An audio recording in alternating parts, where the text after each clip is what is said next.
오늘 우리에게 주시는 하나님의 말씀 이사야 6장 1절부터 8절까지 말씀입니다. 구약성경 974페이지 정도에 있습니다. 이사야 6장 1절부터 8절까지 말씀 제가 봉독하겠습니다. 우시야 왕이 죽던 해에 내가 본즉 주께서 높이 들린 보좌에 앉으셨는데 그의 옷자락은 성전에 가득하였고 스랍들이 모시고 섰는데 각기 6날개가 있어 그 둘로는 자기의 얼굴을 가리었고 그 둘로는 자기의 발을 가리었고 그 둘로는 날며 서로 불러 이르되 거룩하다 거룩하다 거룩하다 만군의 여호와여 그의 영광이 온 땅에 충만하도다 하더라. 이같이 화답하는 자의 소리로 말미암아 문지방의 터가 요동하며 성전의 연기가 충만한지라. 그때 내가 말하되 화로다 나여 망하게 되었도다. 나의 입술이 부정한 사람이요 나는 입술이 부정한 백성 중에 거주하면서 만군의 여호와이신 왕을 베었음이로다 하였더라. 그때 그 스랍 중 하나가 부젓가락으로 제단에서 집은 바 핀 숯을 손에 가지고 내게로 날아와서 그것을 내 입술에 대며 이르되 보라 이것이 내 입에 닿았으니 내 악이 제하여졌고 내 죄가 사하여졌느니라 하더라. 또 내가 또 주의 목소리를 들으니 주께서 이르시되 내가 누구를 보내며 누가 우리를 위하여 갈고 하시니 그때 내가 이르되 내가 여기 있나이다 나를 보내소서 하였더니 아멘.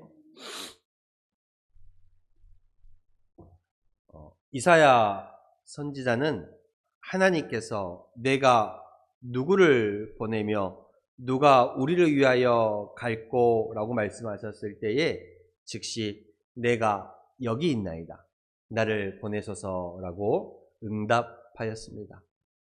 내가 누구를 나를 위하여 보낼까 쓸까 말씀하셨을 때에 이사야 선지자는 나를 쓰십시오 내가 여기 있습니다 라고 고백하는 장면입니다. 이사야 선지자를 부르시는 하나님의 소명의 장면이지요. 여러분 선지자가 누구일까? 선지자는 누구일까? 구약의 선지자는 하나님의 말씀을 전하는 사람을 선지자라고 합니다. 지금으로 바꾸면 목회자라고 말할 수 있지요. 선지자가 누구라고요? 하나님의 말씀을 전하는 사람이에요. 이는 대단히 영광스러운 일이지요. 하나님의 말씀을 전하는 것이니까 상당히 영광스러운 일입니다. 그러나 그 개인으로 본다라면 그렇게 큰 유익이 되는 일은 아니었다라고 말할 수 있습니다. 왜? 하나님의 말씀을 전하는 일이잖아요. 영광스러운 일이잖아요. 그런데 왜 그 자신으로 보면 유익하지 않는 일일까? 선지자는 하나님의 말씀을 보내요. 그런데 대개 하나님이 주시는 말씀은 어떤 말씀이냐면 심판의 말씀이요 생명의 말씀입니다. 이 백성이 내 백성이 잘못된 길로 가고 있을 때 거기는 아니다. 너희가 그 길로 계속 가면 내가 너희를 심판하겠다. 내가 너희를 징계하겠다라는 말씀을 누가 전해요? 선지자가 전하는 거예요. 그러니 하나님의 말씀을 전한다는 것은 참 영광스러운 일이지만 개인적으로 보면 참 어떠한 유익이 있다라고 말하기는 힘들어요. 왜냐하면 그 전하는 말씀이 보통은 대부분은 심판의 말씀, 책망의 말씀이기 때문에 그렇죠. 어때요? 저와 여러분들 보통의 사람들은요 그게 옳은 말인지를 알아요. 그게 바른 말인지를 알아요. 그럼에도 불구하고 책망을 듣기 싫어합니다. 옳은 소리인지를 알지만 그래도 책망과 비판을 대부분의 사람들은 듣기 싫어해요. 그렇죠? 듣기 싫어합니다. 그렇잖아요. 사람은 보통 책망과 심판의 말을 듣기 싫어합니다. 그게 바른 말일지라도. 그러니 선지자가 하나님의 말씀을 전하기는 전하는데 심판과 징계에 대해서 하나님의 말씀, 책망에 대해서 하나님의 말씀을 전해요. 그러니 사람들에게 그 선지자가 이쁨을 받겠어요? 환영을 받겠어요? 아니면 배척을 받겠어요? 사람들에게 손가락질을 받겠어요? 이왕이면 안 왔으면 좋겠어. 이왕이면 말을 안 했으면 좋겠어. 그죠? 그러니 선지자는 영광스러운 일이긴 하지만 또한 상당히 개인한테는 유익이 되지 않는 일이었습니다. 그렇습니다. 전하는 사람이나 듣는 사람이나 상당히 불편한 관계가 있었던 이 구약의 선지자와 백성들이었습니다. 강대상에서 선포하는 저도 그렇습니다. 가끔은 목회자들도요. 하나님의 말씀은 심판과 저주가 같이 있어요. 축복과 저주가 같이 있습니다. 근데 항상 여러분들에게 축복만을 말할 수는 없어요. 아니라고 할 때는 그 길은 아닌 것 같습니다. 그 길로 가시면 하나님의 징계와 심판과 저주가 여러분에게 있을 것입니다. 라는 말을 전해야 되는데 그게 전하기가 쉽지 않다는 거야. 그게 바른 말임에도 불구하고 저와 여러분들, 전하는 사람이나 듣는 사람이나 껄끄러운 일이 되기 때문에 그렇죠. 대개의 교회에서도 그렇습니다. 헌금을 관한 설교를 하면 목회자가 돈에 관한 얘기한다고 또 뭐라고 서로 껄끄러운 관계가 돼요. 해야 하는 얘기임에도 불구하고 성경에 있는 축복의 길과 저주의 길이 분명히 있는데 축복의 길만 말하고 있는 거예요. 너희가 저주의 길로 갈 수도 있는데 그 길로 가지 말아라라고 얘기해야 되는데 말하기 힘든 부분이 있습니다. 아마 이 선지자도 그러지 않았을까 생각합니다. 그러나 하나님의 말씀이 이게 선포해야 하고 또한 그 하나님의 말씀이 옳은 말이라도 우리가 조금 껄끄러움이 있다 하지만 그래도 그 말씀에 즉각적으로 순종할 수 있는 여러분이 될 수 있기를 소망합니다. 네, 그렇습니다. 그렇습니다. 이사야 선지자에게는 참, 이 선지자라는 직업, 이 소명 자체가 그렇게 사람들에게는 좋게 인식되지 못하는 일이기도 합니다. 그러나 하나님의 부르심에 이사야 선지자는 응답합니다. 내가 누구를 보낼까? 내가 여기 있습니다. 나를 보내소서라고 즉각적으로 응답했습니다. 왜 그랬을까? 이사야는요, 자기 민족에 대한, 유다 민족에 대한 그 사랑이 너무나도 뜨거웠어요. 내가 이 백성들에게 악역을 자처한다 할지라도 이 백성들이 죄악 가운데서 돌이킬 수 있다라면 나는 그것을 감당하겠다라는 거예요. 심판의 메시지, 징계의 메시지, 책망의 메시지를 내가 내 백성에게 전함으로 내가 내 백성에게 껄끄러운 사람이 된다고 할지라도 나는 이 백성을, 이 나라를 회복시켜야 된다라면 내가 그것을 감당하겠다라고 이사야 선지자가 말하는 것입니다. 그 민족에 대한 사랑이 뜨거웠기 때문에 하나님께서 내가 누구를 보낼까 할 때 주여 내가 여기 있습니다. 나를 보내소서라고 말합니다. 이사야 선지자는요, 이 당시 왕이었던 우시야 왕에게 상당히 큰 희망을 가지고 있었어요. 어떤 희망이냐면 이 우시야 왕이 정말로 이 지금 유다의 이 나라를 이 다윗과 같이 솔로몬과 같이 그때의 영화로운 시대로 돌아가게끔 부흥을 일으켜줄 왕으로 믿고 거기에 희망을 걸었습니다. 이스라엘 역사 속에서 가장 왕성하고 가장 이런 광대했던 그 나라의 왕을 꼽으라면 누구예요? 다윗과 같은 왕이에요. 그렇죠. 우리나라도 고려시대, 고구려시대에 저 중국 저쪽 연안까지 넘어가서 가장 광활한 영토를 가졌던 그때가 바로 고구려 광개토대왕 때 시대잖아요. 그죠? 그때의 그 시대를 꿈꾸는 거예요. 이사야 선지자는 이 우시야 왕이 다윗 시대와 같이 솔로몬 시대와 같이 이 유다의 번영을 다시 한번 줄 것이다 라고 거기에 희망을 걸었습니다. 그런데 그 희망을 걸었던 우시야 왕이 죽어버렸습니다. 그러니 그 상실함과 그 절망이 얼마나 크겠습니까? 하나님 앞에 불순종함으로 우시야 왕이 지금으로 말하면 한센병, 묻는 병이 걸렸고 결국 그 병에서 낫지 못하고 죽게 되어버렸습니다. 처음부터 그랬던 건 아니에요. 참 우시야 왕은 하나님 앞에 어렸을 때부터 종교개혁을 단행하고 왕이 되고 나서 하나님 앞에 하나님의 사람으로 살고자 참 애썼던 사람이었습니다. 그 우시야 왕에게 희망을 걸었는데 그 우시야 왕이 죽고 나니 참 절망감이 클 수밖에 없었어요. 그런데 그 이사야 선지자가 그 우시야 왕이 죽던 해에 성전에서 하나님을 만나고 그의 생각이 완전히 달라졌습니다. 하나님을 만나고 나를 비롯한 이 유다 사람들이 얼마나 죄인들인가를, 하나님 앞에 죄를 얼마나 많이 지었는가를 다시 한번 깨닫게 되었다라는 거예요. 그래서 이러한 상태가 우리 계속 지속된다면 이 땅의 파멸은, 우리 민족에 대한 파멸은 분명할 것이라는 그런 생각이 들 수밖에 없었습니다.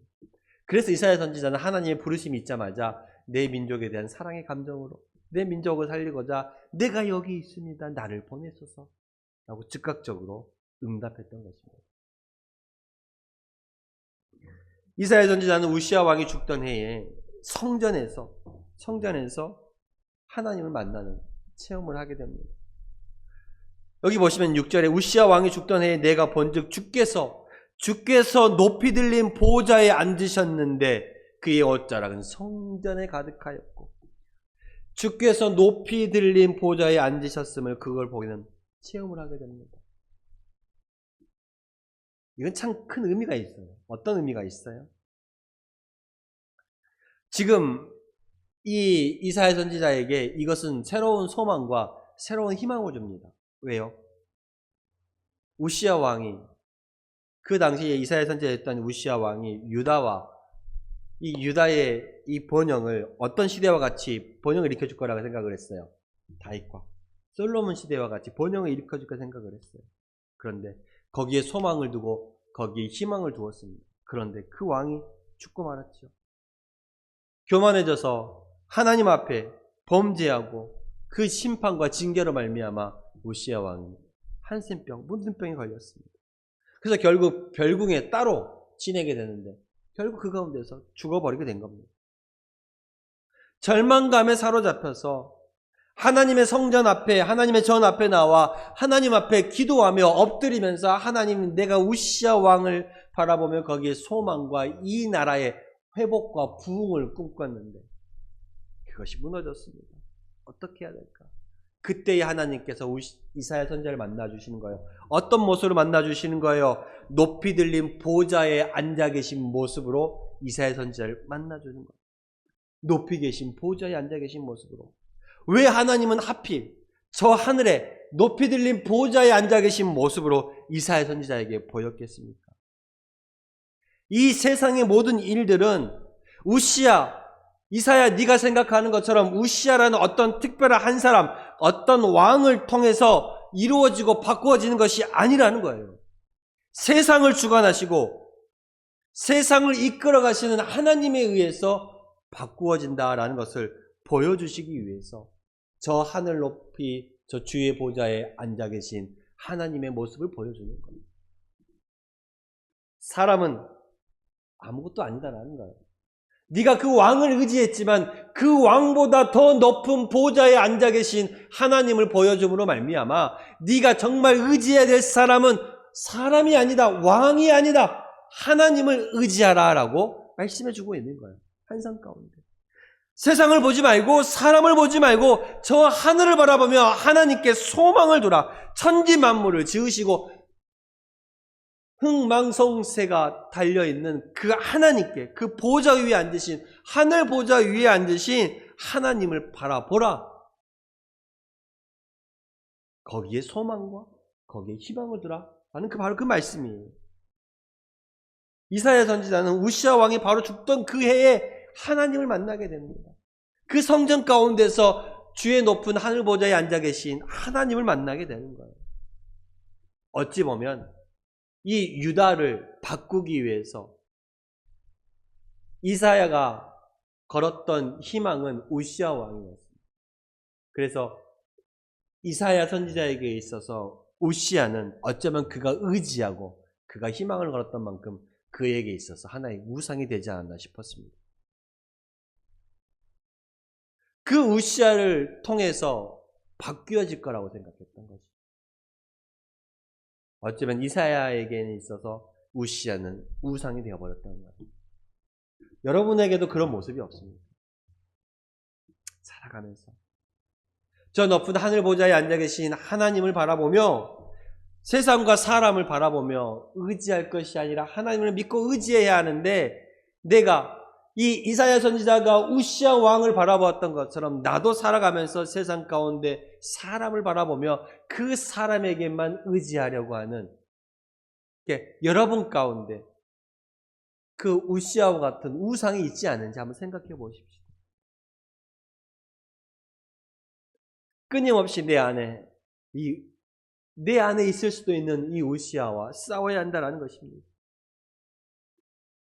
내가 은혜를 받아가는 삶, 능력이 있는 삶을 살아가기 위해서는 어쩌면 내 안에 내가 바라보고 있는, 내가 의지하고 있는, 내가 붙잡고 있는 이사야 선지자가 우시야에게 주었던 그 희망처럼 나도 내 안에 있는 그 우시야를 무너뜨려야 하나님을 만나볼 수 있는 거예요. 그보다 더 높이 하늘 보좌에 계신 하나님을 바라보라라고 오늘 저와 여러분에게도 이사야 선지자의 이 말씀을 통해서 전하고 있는 것입니다. 세상을 바라보지 말아라. 사람을 바라보지 말아라. 그보다 그 높이 세상 만물을 주관하시는 하늘 보좌에 앉아 계신 하나님을 바라보라. 거기에 소망을 가지고 거기에 희망을 두라. 그 이사야 선지자가 그렇게 말씀하셨고 오늘 저와 여러분에게도 그렇게 말씀해주고 있다라는 사실입니다. 그리고 우리는 하나님을 바라보는 삶을 살면서 그 하나님 앞에 어떤 모습으로 나아가야 되느냐? 하나님 앞에 겸손한 모습으로 나아가야 합니다. 마음이 겸손한 자가 되어야 돼요. 오늘 2절에 보면요, 스랍들이 모시고 섰는데 각기 6날개가 있어요. 그리고 그 둘로는 자기의 얼굴을 가리고 둘로는 자기의 발을 가리고 그 둘로는 날았다라고 말하고 있습니다. 스랍이라는 말은 바꿔 말하면 하나님의 말을 전하는 천사들이라고 말할 수 있습니다. 스랍은 천사의 한 부류이지요. 하나님의 보좌 주위에 누가 둘러싸고 있어요? 천사들이 둘러싸고 있는데 그 천사들이 날개로 자신의 몸을 가리웠다라고 말하고 있어요. 그 말은 무슨 말이에요?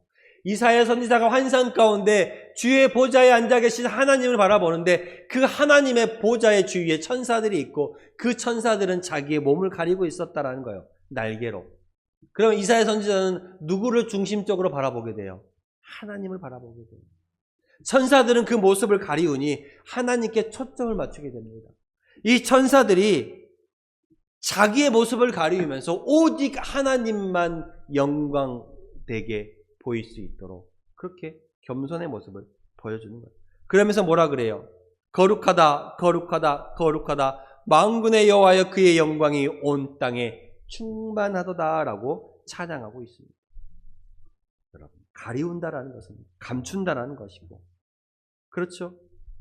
나를 감추고 나를 가리우고 누구의 영광만 드러나게 하는 거예요? 하나님의 영광만 드러나게 하는 것입니다. 이 모습을 통해 우리 그리스도인들이 하나님을 바라보며 저 하늘을 바라보며 소망을 가지고 살아가는 사람들이 어떠한 모습으로 살아가야 되느냐? 이 스랍들과 같이, 천사들과 같이, 주의 보좌에 둘러서 있는 천사들의 모습과 같이 우리도 겸손한 마음을 가지고 살아가야 한다라는 것입니다. 하나님의 딸은 자녀들은요, 주의 일을 감당함에 있어서 나를 드러내고 내 이름을 드러내고 내 행위를 드러내고 내가 했던 것을 알리려고 하기보다는 겸손히 감추고 겸손히 나를 낮추는 자세로 주께서 하셨습니다. 주께서 이루어 가셨습니다라고 오히려 주의 이름만을 높일 수 있는 여러분들이 되어야 믿습니다. 많은 신학인들이 이것을 종종 잊고 살아가요. 종종 잊고 살아가요. 잊고 살아갑니다. 어떤 일을 하면서 교회 가운데 주의 일, 하나님의 일을 한다고 하면서도 자기가 행한 일, 자기가 손으로 한 일, 그것을 알아주길 바래.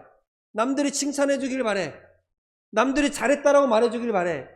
남들이 높여주기를 원해. 그 마음이 이 가운데 좀 이게 들어 올라와. 내가 일하는데 남들이 알아봐주지 않으면 나만 일하는 것 같고, 나만 하는 것 같고, 나 아니면 안 되는 것 같고. 혹시 나도 주의 일을 하면서 그런 마음이 있지는 않은지 한번 생각해 보십시오. 겸손한 마음으로 나는 가리우고 나는 감추고 하나님의 영광만을 위해 나아가야 되는데, 아직도 나는 내 마음 가운데 나를 드러내고 싶은, 나를 알리고 싶은, 나 아니면 안 된다라는 그런 마음을 가지고 있지는 않은지, 어떤 높임을 받고 어떤 칭찬을 받고 어떤 대가를 받기를 그 원하는 마음이 있지는 않은지, 내가 행한 일, 내가 수고한 바를 좀 알아주기를 바라고 그러지는 않은지 한번 생각해 볼 수 있는 저와 여러분들이 다 되시기를 바랍니다. 그래서 겸손한 마음으로 나의 부족함을 알기에 항상 나를 감추면서 저 하늘에 하나님의 능력과 그 보호자의 능력을 의지하며 살아갈 수 있는 우리가 되어야 할 줄로 믿습니다. 우리는 겸손한 모습으로, 또한 어떠한 모습이 되어야 되냐? 두 번째로 우리는 정결한 모습이 되어야 합니다. 하늘 보좌에 앉아 계신 하나님께 소망과 희망을 가지고 살아가면서 우리는 겸손하게 또한 정결한 자의 모습으로 나아가야 합니다. 오늘 본문 5절에 이렇게 말합니다. 그때 내가 말하되 화로다 나로 망하게 되었도다. 나는 입술이 부정한 사람이요, 나는 입술이 부정한 백성 중에 거주하면서 만군의 여호와이신 왕을 배웠다라고 말하고, 이사야 선지자는 나는 하나님을 배웠는데 하나님 나는 깨끗하지 못한 자입니다, 나는 부정한 자입니다 라고 말하고 있는 거예요. 하나님 앞에 나는 죄가 많습니다, 나는 하나님을 만나 뵙기에 깨끗하지 못한 사람이다 라고 말하고 있습니다. 이 말은 무슨 말이에요? 하나님 앞에 자기가 지닌 한계가 명확함을 보여주고 있는 것입니다. 그때 어떻게 됩니까? 천사 하나가 와서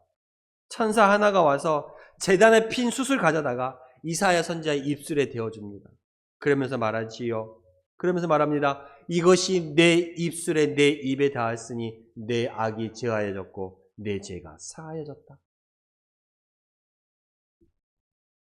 그때의 6절에 그 스랍 중에 천사 중에 하나가 부젓가락으로 제단에서 집은 바 핀 숯을 손에 가지고 내게 날아와서 그것을 내 입술에 대며 이르되 보라, 이것이 내 입에 닿았으니 내 악이 제하여졌고 내 죄가 사하여졌느니라. 그렇죠. 그 핀 숯에 하늘에 있는 하나님의 제단에서 핀 그 숯을 가져다가 이사야의 입술에 대면서 내가 깨끗하여졌다, 내 죄가 사해졌다라고 말하고, 그렇습니다. 인간의 죄는 오직 하나님만이 사하여 주실 수 있습니다. 그리고 그 조건은 단 하나, 예수 그리스도의 보혈의 피입니다. 예수 그리스도의 보혈의 피. 하나님 앞에, 우리 주님 앞에 내가 죄인됨을 인정하고 내가 그 앞에 고백하며 회개하며 나아갔을 때에 예수 그리스도의 그 보혈의 피로 내가 구원 얻었음을, 나는 하나님의 백성, 하나님의 자녀임을 고백하며 나아갈 때 성령의 불로 우리를 또한 깨끗하게 태워주시고 깨끗하게 정결하게 해주시는 것입니다. 하나님의 제단에 핀 숯을 가져다가 이사야의 입에 대므로써 그 부정함이 깨끗하게 되었음을 상징적으로 보여주는 것처럼 우리도 예수 그리스도의 보혈의 피로 깨끗함을 입을 수 있습니다. 하나님 앞에 나아갈 수 있죠. 그리고 우리는 하나님의 음성을 들어야 합니다. 깨끗한 자의 모습으로서 하나님의 음성을 들어야 합니다. 8절에 내가 또 주의 목소리를 들으니 주께서 이르실 때 내가 누구를 보냐며 누가 우리를 위하여 갔고 라고 말했습니다. 그렇습니다. 우리는 주의 음성을 들을 줄 알아야 됩니다. 주의 음성을 들어야 됩니다. 그런데 많은 신앙인들이 이 하나님의 음성에 민감하지 못하게 살아가는 경우가 많이 있습니다. 신앙생활을 오래 하면서 가장 우리가 조심해야 될 부분이 있다면 바로 이 영적인 이 감각이 무감각해지는 거예요. 그걸 조심해야 돼요. 그러니까 어쩌면 영적인 굳은 쌀이 여러분에게 배어 있을 수도 있어요. 신앙생활 오래되면서 영적인 영혼의 굳은 살이 배어 있는 거야. 그래서 하나님의 음성의 말씀을 들을 때 그 말씀 가운데 기쁨과 감사와 그 말씀 가운데 은혜가 넘쳐야 되는데 그렇지 않은 거야. 마음이 덤덤해져. 여러분 굳은 쌀이 있으면 우리 살은 아프고 누르면 아프죠. 근데 열심히 일을 하다 보거나 그 어느 한쪽을 많이 쓰다 보면 그 거기에 손이나 발에 뭐가 베어요? 굳은 쌀이 베어요. 그 굳은 쌀 바늘로 찌른다고 아프던가요? 안 아파요. 그게 꼬집어도 굳은 쌀은 안 아픕니다. 우리 살에도 굳은 쌀이 베면 아프지 않는 거하고 무감각해지는 것처럼 우리의 영혼도 우리의 영적인 모습도 거기에 신앙생활을 하다 보면서 굳은 쌀에 베이면 하나님의 말씀을 들었는데도 그 말씀에 대한 감각이 없어지는 거야. 하나님의 음성에 대한 감각이 없어지는 거야. 그렇게 되면 안 됩니다. 우리가 좋은 음악을 들을 때도 어떻게 돼요? 음악을 들으면 감동이 있고 기쁨이 있고 경쾌한 음악을 들으면 마음이 경쾌해지고 슬픈 음악을 들으면 마음이 슬퍼지고 그러는 것처럼 음악을 들으면 마음이 움직이잖아요. 그렇죠? 하나님의 말씀을 들을 때 여러분의 마음은 움직이신가요? 여러분의 마음이 안 움직이신다면 내 마음에 어쩌면 영적인 굳은 쌀이 박혀 있는 거야. 거기에 마음이 둔해지는 거야. 그 굳은 쌀을 벗겨내시길 바랍니다. 하나님의 음성에 민감해져야 돼요. 내가 또 주의 목소리를 들으니 우리도 주의 음성을 들을 줄 알아야 돼요. 주의 음성이 환상 가운데 들릴 수도 있지만 이 말씀 속에서 여러분에게 성경 말씀으로 여러분에게 하나님의 음성이 들려오는 경우도 있고요. 강단에서 선포되어질 때에 내 마음 가운데 주시는 하나님의 음성이 있고요. 우리가 기도할 때에 하나님께서 내게 주시는 음성이 있어요. 그 음성에 예민할 줄 알아야 돼. 하나님께서 우리에게 말씀하시는데 그것을 내가 놓치고 그것의 굳은 쌀이 베어서 그것이 하나님의 말씀인지 깨닫지 못할 때가 있을 수 있다라는 말이에요. 우리는 하나님의 음성에 예민한 자들이 될 수 있기를 바랍니다. 내가 또 주의 음성을 들을 수 있는 자들이 되어야 돼요. 내 영혼에 굳은 쌀이 박혀 있으면 말씀을 듣기는 들어도 감동이 없어요. 말씀을 듣기는 들어도 은혜가 없어요. 내게 주시는 말씀이 하나님께서 내게 주시는 그 말씀이 내게 다가오지를 못하는 거예요. 왜? 굳은 쌀이 박혀 있으니 내 거기에 예민하게 반응하지 못한다는 것입니다. 그렇습니다. 하나님의 음성을 들을 줄 아시는 여러분들이 되시길 바랍니다. 영적으로 예민한 사람들이 되어야 합니다. 오늘 이 말씀을 통해서 이사야 선지자가 사람들에게는 비록 껄끄러운 관계인 선지자의 모습으로 심판과 책망의 모습을 전하는 메시지를 전하는 그 사명을 주여 내가 여기 있습니다. 내가 그것을 감당하겠습니다. 라고 고백하며 나아갔던 것처럼 여러분 우리도요. 하나님 앞에 이사야 선지자가 소망을 가지고 희망을 보았던 우시아가 죽고 난 이후에 그 높은 보좌에 더 높은 보좌에 앉아 계신 하나님을 바라보았던 것처럼 그 소망을 보여주었던 것처럼 여러분들도 내 안에 있는 우시아가 깨트려졌어요. 정말로 더 높은 저 하늘 보좌에 앉아 계시는 하나님께 소망을 두고 거기를 의지하며 살아갈 수 있기를 소망합니다. 그리고 겸손한 모습으로 정결하게 그리스도의 피로 나를 늘 정결하게 하심으로 말미암아 하나님의 음성에 예민한 모습으로 그 주의 음성에 아멘으로 화답하면서 늘 복된 신앙의 모습을 살아갈 수 있는 우리 성도님들이 다 되시기를 축원합니다. 기도하겠습니다. 감사합니다.